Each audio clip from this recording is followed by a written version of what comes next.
Assalamualaikum warahmatullahi wabarakatuh. Bismillahirrahmanirrahim. Alhamdulillahilladzi manna alaina bimaji'i Ramadan. Wassalatu wassalamu ala sayyidina Muhammadin sayyidi waladi adnan wa ala alihi wa sahbihi alladzina jahadu fi nusrati khairil adyan. Amma ba'd. Para pendengar, para pemirsa sekalian, utamanya saudara-saudara kami yang sedang berpuasa, menahan lapar, menahan dahaga. Mudah-mudahan semua ibadah kita yang telah ditempuh dengan susah payah diterima oleh Allah SWT dan akan menghasilkan buah yang bisa dirasakan baik oleh diri kita sendiri maupun oleh orang lain. Itulah maka judul pertemuan kita kali ini adalah puasa mempertajam empati. Para shaimin, shaimat rahimakumullah, Nabi Yusuf alaihissalam itu telah mencapai satu derajat yang tinggi, satu jabatan yang sangat terhormat, yaitu pertama beliau menjadi seorang menteri, semacam menteri perekonomian atau menjadi kepala bulog begitulah. Beliaulah yang mengatur bagaimana persediaan makan untuk masyarakat senegara Mesir. Beliau yang memanage. Bahkan beliau akhirnya menjadi Perdana Menteri.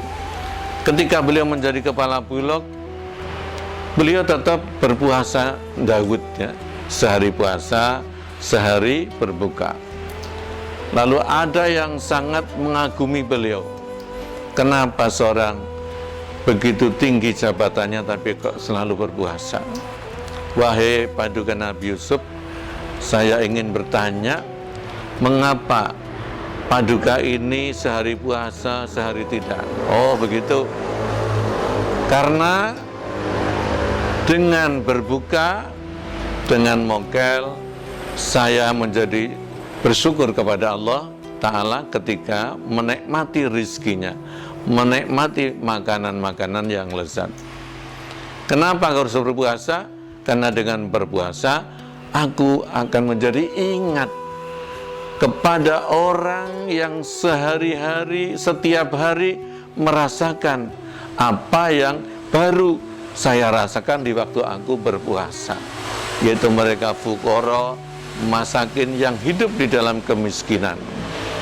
Lebih-lebih sekarang musim wabah corona COVID-19, banyak orang yang sudah tidak lagi memiliki pekerjaan, banyak orang yang dirundung nestapa karena apa yang akan dimakan nanti, apalagi besok tidak lagi persediaannya.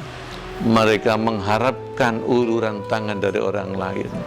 Maka inilah apa yang diajarkan oleh Nabi Yusuf kita amalkan ketika sedang berpuasa. Apalah artinya kalau dia tetap menjadi orang yang egois, menjadi orang yang hanya memikirkan dirinya sendiri.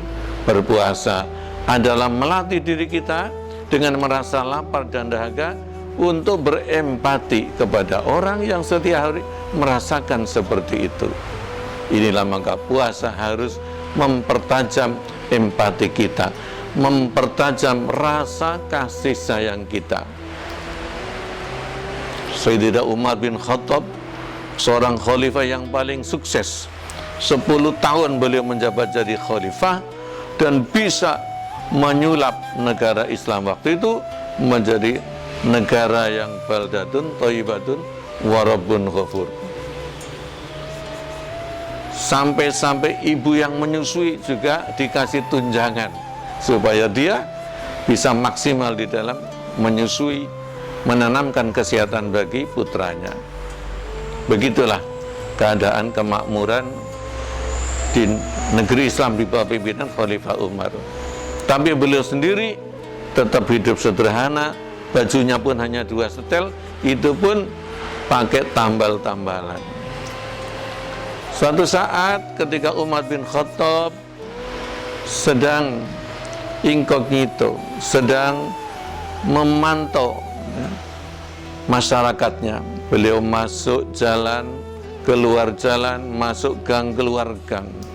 Tiba-tiba beliau melihat suatu pemandangan yang menarik, yaitu anak-anak sedang bermain. Di situ ada seorang sobi, seorang anak kecil yang lagi bermain burung, ya, namanya burung usfur atau burung emprit.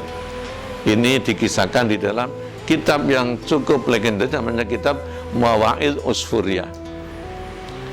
Iba hati Umar melihat ada burung emprit yang biasanya bebas berterbangan di udara yang bebas, di langit yang bebas, kok sekarang dipenjarakan oleh anak kecil itu.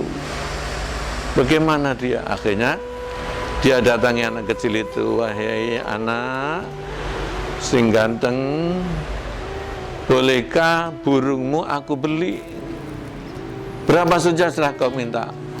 Oke bapak, saya minta harga yang mahal. Akhirnya dibayarlah burung emprit itu, dibeli oleh Umar.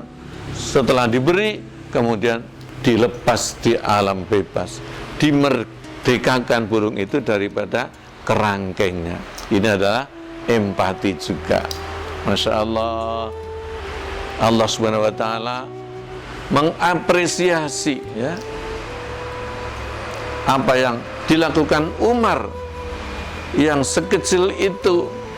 Di tengah-tengah jabatannya yang luar biasa, ternyata beliau masih menaruh kasih sayang sampai kepada burung, apalagi kepada rakyatnya. Maka setelah beliau meninggal, kemudian banyak orang yang bermimpi berjumpa dengan Sayyidina Umar bin Khattab setelah beliau wafat. Di dalam mimpinya itu, mereka kemudian bertanya kepada Umar, seraya mengagumi jasa-jasa beliau yang sangat spektakuler, ya. Mereka menduga tentu Umar di sana diampuni Allah karena keadilannya, ya, karena kezuhudannya, kesederhanaannya. Wahai Baginda Umar, bagaimana apa yang kau alami setelah kau meninggal di alam kubur? Alhamdulillah, aku diampuni dosa-dosaku oleh Allah Ta'ala, dimaafkan segala kesalahanku. Wahai Umar, tentu karena keadilanmu, ya, tentu karena kesederhanaanmu sebagai seorang pemimpin, karena kasih sayangmu. Bukan itu, tapi gara-gara saya ini pernah menolong seekor burung emprit yang lagi dikerangkeng oleh seorang anak kecil. Saya beli, saya merdekakan. Maka Allah berfirman kepada saya, ketika saya didatangi malaikat mungkar nakir yang menyeramkan itu, yang sangat menakutkan, aku pun menjadi bergetar seluruh sendi-sendi saya. Kemudian Allah berkata kepada, hai malaikat, berhentilah kau, jangan menakut-nakuti hambaku ini. Tidak usah kau bertanya lagi menerebuki kepada hamba ini, karena hambaku ini sangat istimewa. Apa itu? Karena perkara yang kecil, dia telah menolong burung emprit. Masya Allah, luar biasa. Inilah hasil yang diharapkan dari orang yang berpuasa, semakin kasih sayang, semakin berempati kepada semua saudara kita, tetangga kita, saudara sebangsa dan setanah air. Sekarang di mana-mana dibuka, ya, rekening untuk bantuan corona dan sebagainya. Marilah kita bangkitkan rasa empati kita sebagai bukti hasil berpuasa untuk memberikan kasih sayang. Mudah-mudahan kita bisa meniru Nabi Yusuf, bisa meniru Sayyidina Umar bin Khattab.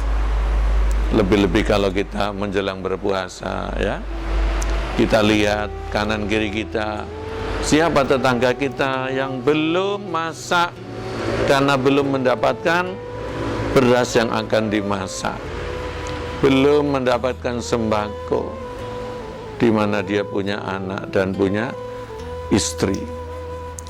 Inilah pahala yang berlipat ganda, minimal 70 kali lipat adalah pahala orang yang beramal di bulan Ramadan. Ramadan adalah bulan panen pahala. Inilah barangkali rahasia Allah kenapa menurunkan corona dan kebetulan di bulan Ramadan. Mudah-mudahan kaum muslimin muslimat bisa membuktikan, menunjukkan kepada orang lain bahwa inilah istimewanya bulan Ramadan, paket puasa yang telah diturunkan oleh Allah kepada hamba-hambanya yang mukmin, sehingga kita akan bisa menjadi suri tauladan, bisa menjadi uswatun hasanah. Selamat menikmati berbuka puasa dalam suasana kekeluargaan yang semakin harmoni, yang semakin akrab, semakin bernuansa kasih sayang, sebagaimana sabda Rasulullah SAW, ar-rahimuna yarhamuhumur rahman, irhamu man fil ardi yarhamkun man fis sama. Kasih sayanglah ya kepada orang-orang yang di bumi, kau akan disayangi oleh Zat yang maha tinggi. Orang-orang yang belas kasih kepada sesama, itulah orang yang dikasih oleh Allah yang maha pengasih lagi maha penyayang. Mudah-mudahan bermanfaat sekelumit daripada hikmah Ramadan ini. Mohon maaf. Wallahul muwaffiq ila aqwamit thoriq. Wassalamualaikum warahmatullahi wabarakatuh.